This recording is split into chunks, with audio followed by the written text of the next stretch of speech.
Alioune Gueye am na lu mu indi de. Alioune loo indi. li ma leen indi rek jàmm ak salaam. Alioune loo indi. jàmm ak salaam rek. am na loo ñu waxoon ci combat bi waay. ma ne ko jàmm ak salaam rek.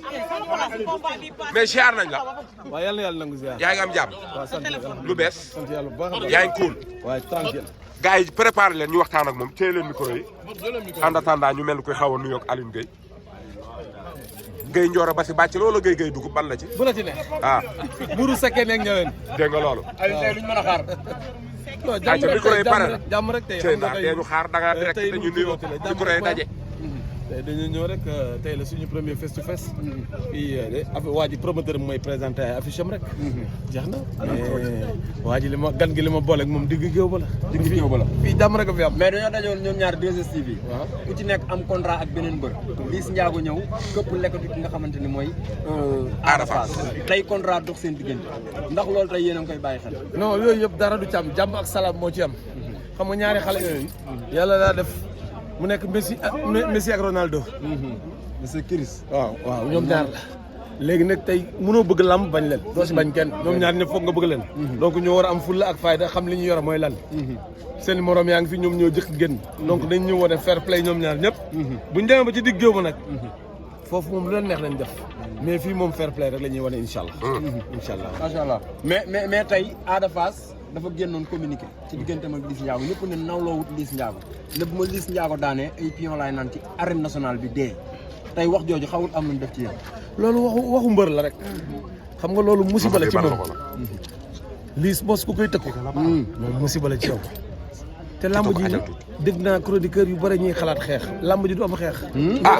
lii loolu. lamb ji bëri na. mais RTS da nga maa waxoon combat bi passé da nga maa waxoon RTS ne ma dóor mu daanu la man la Alioune Gueye foo teewloon nga ne ma xam sama boy bu at bit sifflé day dóor la grosse mu daanu bàyyi xel li ma leen di wax. loolu moom xaaruñu ko. Ada yàlla kenn du ko digal ni ko demal xeex ak Liss. demal bëreeg moom lañ koy sant. te bu ñëwee malaaka mu nekk day am malar ci.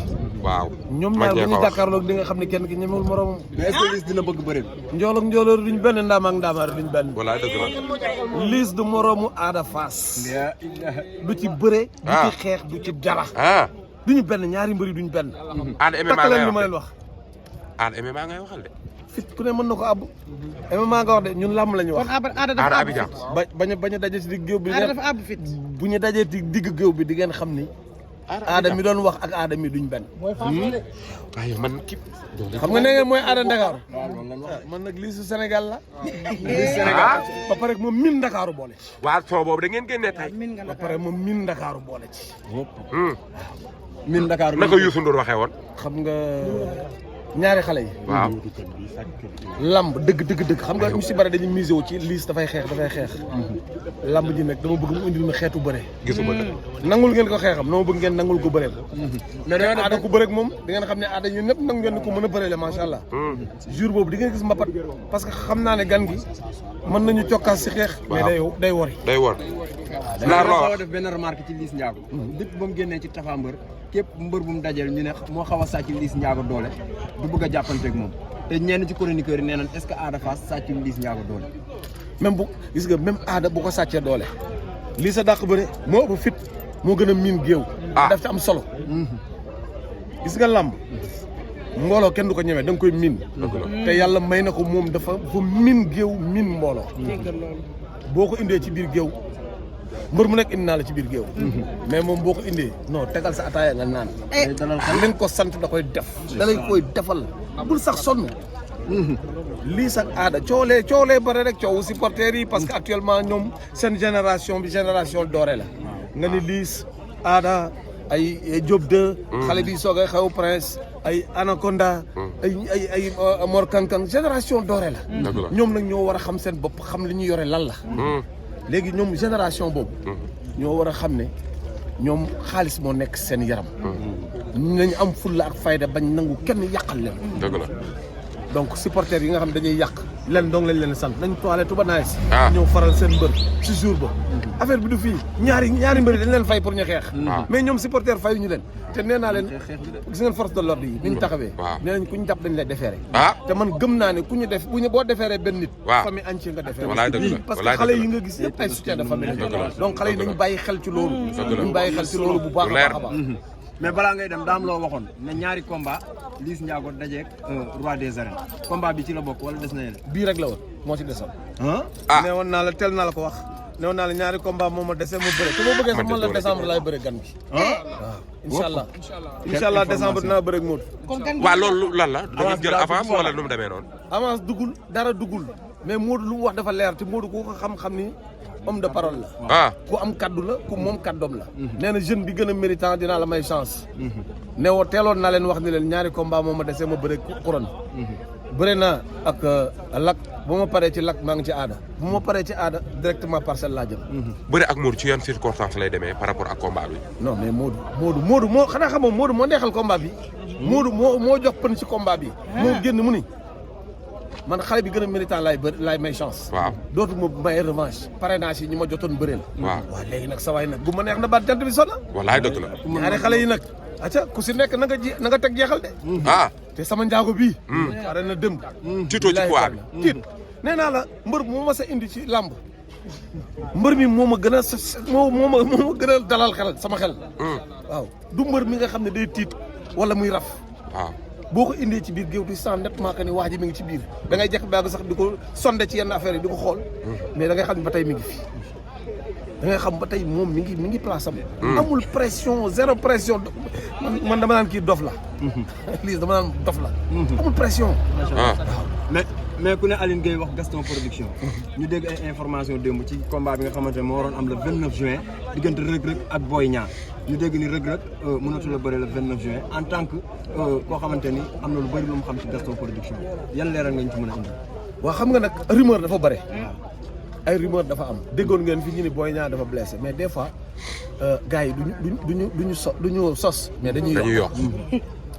waxoon nañ ko si Boy Niang après Boy Niang indi médical ñu ñëw waxaat ko ci Reug Reug Reug Reug exegul pour ñu xam ndax dëgg la wala du dëgg mais nag doomu naar lu mu la wax ci berkelle ba la ko dëgg avant ñun teeloon nañu yëg ni blessure dina am simulation dina am wax ji bëri na mais nag moom ndax mbi gi il faut moom mu ñëw au devant de la scène te loolu nag CNG il faut mu jël ci ay mesures pour protéger les promoteurs tey promoteur mënul tëgg combat am yow nga toog ba mu neex la boo jekkadee nga fexe noo indee ay ni blessure wala nangam xale il faut ñu gën a nekk ay professionnels il faut ñu gën ko nekk te loolu liggéeyu CNG la mi ngi mel na cas bi dal Zarko yooyu yëpp CNG gis nga boo demee ci seen texte yi ñoom article 8 dañu naan statut du lutteur article bi dafa simuler que nii ñaari phrase rek la yow boo amee combat lamb doo am MMA doo dem bëri ji MMA alors Zarko signé na combat am le 27 février pourquoi bu mu demee CNG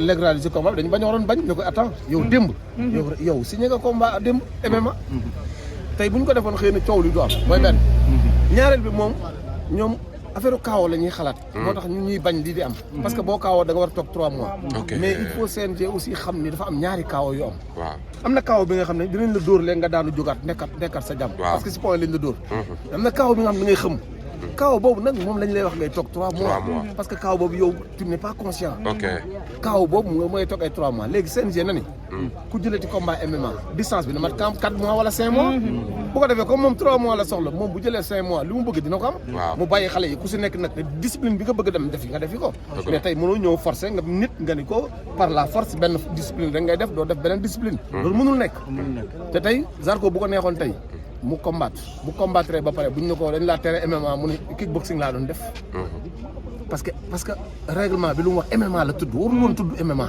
daa waroon def boo xasee ba xam am combat fii war a toog jël benn xeetu beneen combat yem foofu mais boo dee MMA tey xale bi xam na ne MMA lañ ko tere bu demee ni ka koy tëgg fee nañ ko def kickboxing wala nañ ko box nañ karaté wala leneen en tant que manager est-ce que foofu manager yi joué nañ seen rôle essentiel bi nga xamante ne moom la ñu waroon joué bu ñu demee bay régulariser un combat ba nga xamante ne am nga 2 contrats ndax foofu manager bi joué le rôle. est-ce que manager bi yëg na combat wa MMA bi est-ce que associé nañ ko. xam nga tey MMA. tey boo koy def bu la neexee nga jël sa rakk boobu bokkal ndey bàyyi yóbbu ko mu signal la. bu la neexee nga jël keneen. sa homme de confiance wala sa agent wala sa lenn dem yóbbu ko mu signal la. mais manager bi dégg ngeen lu mu wax. il a été très clair et très professionnel aussi.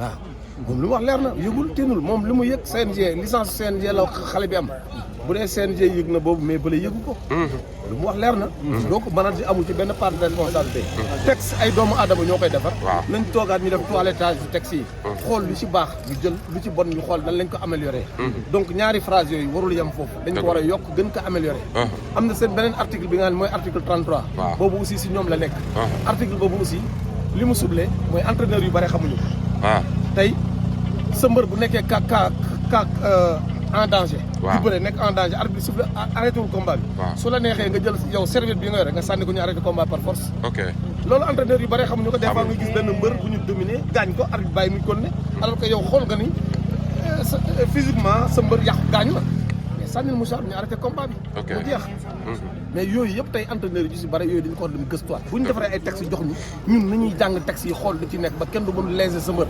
man li may wax nii du pour sama mbër wala mais pour mbër yëpp la nañuy jàng texte yi nga xam dañ ñu koy jox yooyu yëpp da ci am donc yooyu yëpp am na ci biir texte yi mais gars yi dañ leen jox texte rek ñu laa di lem duñ ko liir te bu ko defee léegi ñu teg la léegi ñu teg la mbër li nga xam ne leer na ma lii du jox la mais xëy na ka war a wax waxul nañu gën a jàpp gën a suudewu état ba pare état jàppale lamb jàppale lamb du xaalis bu muy jël di leen jox mën na ne sociétés yi nekk fi Sénégal ku dugal sa loxo si sport en général ma exonéré la yenn taxes yi bu ko defee tey man bëgg handball ma dem ci handball ki bëgg football dem ci football ku bëgg lamb dem ci lamb ku bëgg leneen dem leneen bu ko defee tey sportu Sénégal dina dox dërëmu état du ci dugg tey bu ñu demee ba ne équipe yi génn suñu club yi génn bu njëkk ba 30 billets lañ leen di may billet avion 30 état bi ñëw ni duñ dootu ñu leen jox 30 billets yi mais 30 billets yooyu tey yow tey boo jaaree woon comme li ma la waxoon jaar ko société doo yëg ni sax yow mii sa dërëm mi ngi dugg si parce que sport du équipe nationale rek du équipe nationale sport fépp la ñëpp la ñu war a jàppale ñëpp la ñu war a ànd développé mu développé wu